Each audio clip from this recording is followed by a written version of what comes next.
नमस्कार जी, उत्तर प्रदेश उत्तराखंड देख रहे हैं आप। मैं हूं कुंदन जमैर। इस वक्त की बड़ी खबर से बुलेटिन की शुरुआत करते हैं। बड़ी खबर है अमेठी और रायबरेली से जुड़ी हुई। दरअसल राहुल के चुनाव लड़ने से जुड़ी हुई बड़ी खबर है। नामांकन के बाद राहुल अमेठी में 5 दिन तक रहेंगे, फिलहाल ये जानकारी मिल रही है। राहुल के नामांकन को लेकर के भी कांग्रेस तैयारियों में जुटी है। अमेठी की हर विधानसभा में कार्यक्रम की तैयारी की जा रही है। कहीं जनसभा तो कहीं पर रोड शो का खाका रेडी कर लिया गया है। ब्लॉक अध्यक्षों को पार्टी ने टास्क दे दिया है। 5 विधानसभाओं के 130 न्याय पंचायत प्रभारी सक्रिय किए गए हैं। हर बूथ पर 10 सदस्यों की टीम बनाई गई है। तो अमेठी का जो किला था उसे फिर से फतेह करने की रणनीति पर कांग्रेस जोर शोर से लगी हुई है। आज एक अहम बैठक दिल्ली में होने वाली कांग्रेस की, इसमें उम्मीदवारी पर भी मुहर लग जाएगी। तो यूपी के पदाधिकारी दिल्ली बुलाए गए हैं। अमेठी और रायबरेली की सीट पर मंथन चल रहा है। अविनाश पांडे और आराधना पांडे भी अब दिल्ली पहुंची हैं और उनसे सलाह मशवरा किया जा रहा है। और अमेठी के किले को फिर से अपने कब्जे में लेने की तैयारी में कांग्रेस जुटी हुई दिखाई दे रही है। दिल्ली से बड़ी खबर है। कांग्रेस चुनाव कमेटी की बड़ी बैठक आज होने वाली है। रायबरेली अमेठी सीट पर हो सकती है चर्चा।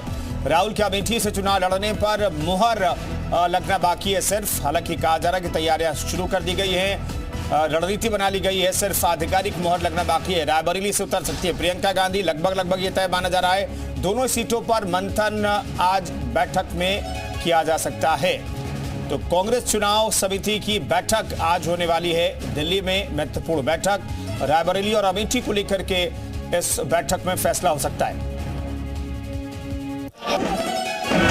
लोकसभा चुनाव के 2 चरणों में देश की कुल 190 सीटों पर वोटिंग हो चुकी है और इसके बाद आज कांग्रेस की बैठक होने जा रही है। बताया जा रहा है कि इसमें यूपी की अमेठी और रायबरेली सीट पर उम्मीदवारों के नाम को लेकर फैसला हो सकता है। दूसरे चरण के तुरंत बाद इस बैठक के कई मायने निकाले जा रहे हैं। कारण है राहुल गांधी की वायनाड सीट पर मतदान, जो कि शुक्रवार को हो चुका है। आज रात 8 बजे कांग्रेस मुख्यालय में केंद्रीय चुनाव समिति की बैठक होगी, जिसमें पंजाब और यूपी की सीटों पर चर्चा हो सकती है। इसके अलावा अमेठी और रायबरेली सीट के लिए प्रत्याशियों के नाम पर मुहर लग सकती है। कांग्रेस इस बार यूपी की 17 सीटों पर चुनाव लड़ रही है, जिनमें से 15 सीटों पर उम्मीदवार घोषित किए जा चुके हैं, जबकि अमेठी और रायबरेली के लिए उम्मीदवारों के नामों की घोषणा होना बाकी है। जानकारी के मुताबिक कांग्रेस की राज्य चुनाव समिति ने अमेठी से राहुल गांधी और रायबरेली से प्रियंका गांधी का नाम प्रस्तावित किया है। समिति ने ये प्रस्ताव चुनाव समिति को भेज दिया था और अंतिम निर्णय गांधी परिवार पर छोड़ दिया है। ऐसे में उम्मीद है कि आज इन सीटों पर कांग्रेस उम्मीदवारों के नाम का ऐलान हो सकता है। तो अमेठी को लेकर कहा जा रहा है कि सिर्फ आधिकारिक ऐलान होना बाकी है। अमेठी और रायबरेली सीट को लेकर के ये लगभग तय है कि यहां से राहुल गांधी और प्रियंका गांधी चुनाव लड़ सकती हैं। और ये जानना आपके लिए बेहद जरूरी है कि कांग्रेस का अमेठी किला कितना महत्वपूर्ण रहा। कांग्रेस की पारंपरिक सीट थी अमेठी, लेकिन 2019 में बड़ा उलटफेर हुआ। सबसे पहले संजय गांधी ने 1977 में चुनाव लड़ा। 1977 में संजय गांधी अमेठी से हारे। हालांकि 1980 में संजय गांधी की अमेठी से जीत हुई। 1981 के उपचुनाव में राजीव गांधी यहां से जीते। 1991 तक राजीव गांधी का यहां पर कब्जा रहा। 1996 तक कांग्रेस का कब्जा यहां पर रहा। 1999 में सोनिया गांधी की सियासी एंट्री होती है। सोनिया गांधी अमेठी से 1999 से सांसद बनी और 2004 से 2019 तक राहुल गांधी यहां से सांसद रहे। लेकिन 2019 में राहुल गांधी को स्मृति ईरानी ने हरा दिया।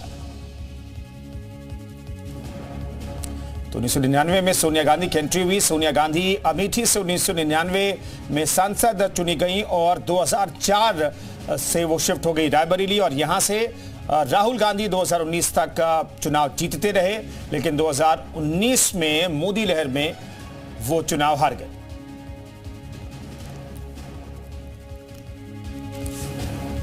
चलिए, राहुल शुक्ला हमारे सहयोगी इस खबर पर बातचीत करने के लिए अमेठी से मौजूद हैं। मयूर शुक्ला हमारे साथ लखनऊ से मौजूद हैं और सैयद आमिर हमारे साथ रायबरेली से मौजूद हैं। सबसे पहले अमेठी का रुख कर लेते हैं। राहुल, बताइए कि किस तरह की तैयारी वहां पर चले, क्योंकि बताया जा रहा है कि कांग्रेस के कार्यकर्ताओं को, पदाधिकारियों को वहां पर सक्रिय कर दिया गया है। क्या रणनीति बनाई गई है वहां पर?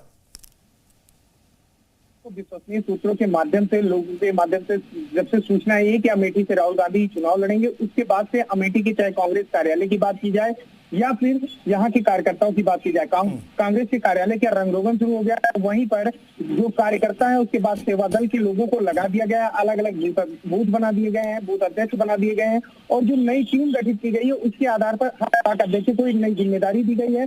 उन जिम्मेदारियों के अलावा जैसे ही राहुल गांधी आएंगे उनकी कुछ जगहों पे जनसभा होगी और कई जगह उनके रोड शो होंगे। इस रोड शो के दौरान उनकी बहन प्रियंका वाड्रा होंगी उनके साथ में, और उनके साथ में ही उनके जीजा रॉबर्ट वाड्रा भी होंगे, और उनके अन्य सोनिया गांधी और कई स्टार प्रचारक उनके साथ में आएंगे। तो कहीं ना कहीं अब अमेठी में चुनावी जो सरगर्मी हो बिल्कुल तेज हो चुकी है, और लगभग कांग्रेस की पूरी तैयारियां जोर शोर से लग गए हैं अपने गढ़ को वापस पाने के लिए। वहीं अगर स्मृति ईरानी की बात की जाए तो स्मृति ईरानी लगातार लगभग एक महीने से यहाँ अमेठी में बनी है, लोगों के बीच में जा रही है, अपनी बातों को रख रही है, और लगातार इस मुकाबले को लोग कैसे देखते हैं? राहुल लोगों से पूछिए इस मुकाबले को, स्मृति ईरानी वर्सेस राहुल गांधी के मुकाबले को किस तौर पर लोग देखते हैं, क्योंकि आपके साथ लोगों की मौजूदगी है।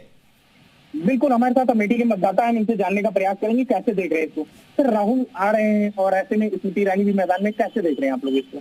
जहाँ तक भारतीय अस्मिता का प्रश्न है और भारतीय संस्कृति का प्रश्न है, इसके लिए भारतीय जनता पार्टी का आना बहुत आवश्यक है। बात राहुल गांधी की रही, राहुल गांधी यहाँ से इलेक्शन लड़ चुके हैं, और पिछली बार ऐसा हमने जब दोबारा करना चाहते हैं तो यहाँ की जनता को स्वागत करना चाहिए। वोट की बात अलग है, वोट तो भारतीय जनता पार्टी के बीच में जा रहा है। भारतीय स्मृति ईरानी की बार बार प्रचार कर रही है, और यहाँ का मतदाता इस बार जनता जो है स्मृति ईरानी के साथ जुड़ा हुआ है, और भारतीय जनता पार्टी को बहुमत के साथ सरकार बनाने जा रही है। हमारे साथ और भी लोग हैं, मिलते जाने की। सब कैसे देख रहे हैं आप राहुल गांधी और स्मृति ईरानी के चुनाव को? राहुल गांधी का कोई चुनाव में नहीं है, वो और बीजेपी। हमारे साथ और भी लोग हैं। सर, आप कैसे देख रहे हैं इसको? देखिए, सभी का हक है चुनाव लड़ना, और सभी का अपना अपना मत है। अगर अभी तक स्मृति ईरानी जी लड़े हैं, उनका भी स्वागत है, और राहुल गांधी जी का भी स्वागत है, और उनका पुराना गढ़ रह चुका है। और ये जो चुनावी मुद्दे बनाए जाते हैं, जुमलेबाजी हो रही है, एक दूसरे पर कैच लगाए जाते हैं, ये गलत है। सभी को एकजुट होकर विकास पर ध्यान देना चाहिए, ना कि बकवास पर। हम देखते हैं आए दिन जो है एक दूसरे पर उथल किया जाता है, एक दूसरे पर कैच लगाया जाता है, इल्जाम लगाया जाता है, ये गलत है। सभी को एकजुट होकर विकास पर ध्यान देना चाहिए, ना कि बकवास पर। आप कैसे देख रहे हैं इसको? आप तो एक युवा मतदाता भी। भैया, जो आदमी विकास करेगा और जनता की सेवा करेगा वही चुनाव को जीतेगा, वही सत्ता में आएगा। ठीक है, राहुल शुक्ला में लौटता हूं दोबारा। मयूर हमारे साथ लखनऊ से मौजूद हैं, मयूर का रुख कर लेते हैं। मयूर, ये स्ट्रैटेजी में अचानक से गठबंधन में बदलाव, अखिलेश यादव चुनाव लड़ रहे हैं और अब राहुल गांधी का लगभग तय माना जा रहा है। हालांकि उत्तर प्रदेश उत्तराखंड पहले कह रहा था कि 26 तारीख के चुनाव निपटने के बाद आधिकारिक ऐलान हो जाएगा, और सिर्फ औपचारिकता ही रह गई है। सर, देखिए, 26 तारीख को दूसरे चरण में वायनाड में चुनाव था। यही वजह थी कि राहुल गांधी अभी यहां पर सक्रिय नहीं थे। अगर वो अपने नामांकन की घोषणा या फिर उम्मीदवारी की घोषणा कर देते तो ज्यादा से ज्यादा समय उत्तर प्रदेश में अमेठी में उन्हें गुजारना होता, लेकिन उन्होंने ऐसा नहीं किया। और आज क्योंकि सीईसी की बड़ी बैठक है दिल्ली में, यूपी प्रभारी अविनाश पांडे और विधानमंडल दल की नेता आराधना मिश्रा मोना दिल्ली पहुंचे हुए हैं। अजय राय जो कि प्रदेश अध्यक्ष है वो दिल्ली नहीं गए हैं, वाराणसी में है, जो उनकी सूचना हमें मिल रही है। तो आज इस बैठक में इन दोनों के नामों पर चर्चा होगी, क्योंकि जो कोर टीम है राहुल गांधी की वो आज से डेरा जमा लेगी अमेठी में, जगह जगह पर जाएगी, कार्यकर्ताओं नेताओं से फीडबैक लिया जाएगा और रेकी की जाएगी कि कहां कहां पर राहुल गांधी की जनसभाएं हो सकती हैं, रैलियां हो सकती हैं, और उसके आधार पर जो रिपोर्ट कोर कमेटी की सौंपी जाएगी सीईसी को, उसके आधार पर राहुल गांधी का पूरे क्या कार्यक्रम होने वाले हैं उसको तय किया जाएगा। और माना जा रहा है कि 5 दिनों तक अमेठी में डेरा डालेंगे राहुल गांधी। तो उसको लेकर जो पूरी बूथ स्तर पर जो तैयारियां हैं, जो संगठन की तैयारियां हैं कांग्रेस की, वो कर ली गई हैं। कार्यकर्ताओं नेताओं को काम पर लगा दिया गया, क्योंकि पिछली बार जो हार हुई थी पारंपरिक पारिवारिक सीट है और उसको बचाना बहुत बड़ी जिम्मेदारी हो जाती है, इज्जत की बात हो जाती है। तो ऐसे में अगर दोबारा वहां से कहीं हार हो गई तो ये बहुत बड़ी जो है नाकामयाबी होगी कांग्रेस पार्टी के लिए। हालांकि रायबरेली से प्रियंका गांधी का लगभग लड़ना तय माना जा रहा है, और अमेठी से राहुल गांधी को लेकर जो अटकलें अभी तक चल रही थी कि लड़ेंगे या नहीं लड़ेंगे, तो वो भी अब ब्रेक लगता हुआ आज शाम तक लगभग कंफर्मेशन हो सकता है कि ये दोनों कहां से लड़ रहे हैं। तो ऐसे में तैयारियां जरूर जोरों शोरों पर है। बिल्कुल बने रहिए मयूर, आगे भी आपसे बातचीत करेंगे। तो रायबरेली